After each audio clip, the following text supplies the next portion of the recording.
সন্দীপ ঘোষ আরজি করের ঘটনায়, অভয়া খুন এবং ধর্ষণের ঘটনায় তার বিরুদ্ধে নতুন করে আইনিভাবে তদন্ত করার জন্য আবেদন জানিয়েছেন মুখ্যমন্ত্রী শুভেন্দু অধিকারী এবং দোষী সাব্যস্ত করে আইনি পথে যতটা যা করা যায় সেখানে তদন্তকে বিপদগামী করা হয়েছিল, সত্যকে সামনে আসতে দেওয়া হয়নি।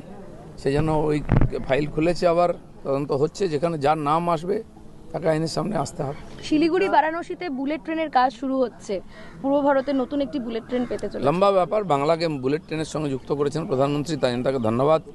প্রসেস শুরু হয়েছে, অনেকদিন চলবে, কিন্তু পশ্চিমবাংলাকে এগিয়ে নিয়ে যেতে গেলে এই ধরনের নতুন আধুনিক ব্যবস্থা দরকার আছে। 1 জুন থেকে 3 দিন ছাড়া পেট্রোপণ্যের দাম বাড়ছে। আজকে সকালে আবার পেট্রোল ডিজেল দুটোরই দাম 1 টাকা 13 পয়সা গড়ে বেড়ে গেল।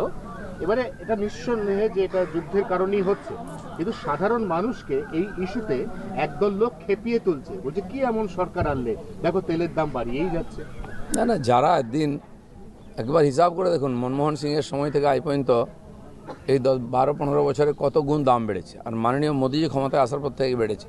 গত 1-1.5 বছর ধরে তেলের দাম দুনিয়াতে বেড়েছে। আমাদের তেল কোম্পানিগুলো লক্ষ লক্ষ কোটি টাকা ক্ষতি হয়েছে, তাও সরকার মানুষের উপরে চাপ আসতে দেয়নি। কিন্তু পরিস্থিতির কারণে কিছু তো মানুষকেও স্যাক্রিফাইস করতে হবে। সেজন্য প্রধানমন্ত্রী আগেই বলেছেন যে আপনার খরচা কমান, তেল খরচা কমান, তার জন্য অন্য ব্যবস্থাও সরকার করবে। তো মিনিমাম যেটা না বাড়ালে নয়, তাহলে কোম্পানিগুলোই উঠে যাবে। হাওড়ায় বিভিন্ন যে বেআইনি বহুতল রয়েছে তার বিরুদ্ধে এবার বুলডোজার নামানো হয়েছে। এত বছর ধরে 2013 থেকে 2020 অবধি 2000 কোটি টাকার প্রায় বেআইনি বহুতল ছিল। বিভিন্ন মানুষ অভিযোগ করেছেন বিভিন্ন সময়, এবার বুলডোজার নামানো। পুরো রাস্তা দখল করে সরকারি জায়গায় বিনা পারমিশনে আর সব বহুতল তৈরি হয়েছে এবং প্রচুর টাকা কামানো হয়ে গেছে। মানুষের কষ্ট হচ্ছে, জল বেরোবার জায়গা নেই, ড্রেন বন্ধ, জলা বন্ধ। এর ফলে কলকাতা হাওড়ায় যে জল জমে তার একটা বড় কারণ, যেখানে সেখানে বিল্ডিং তৈরি হচ্ছে।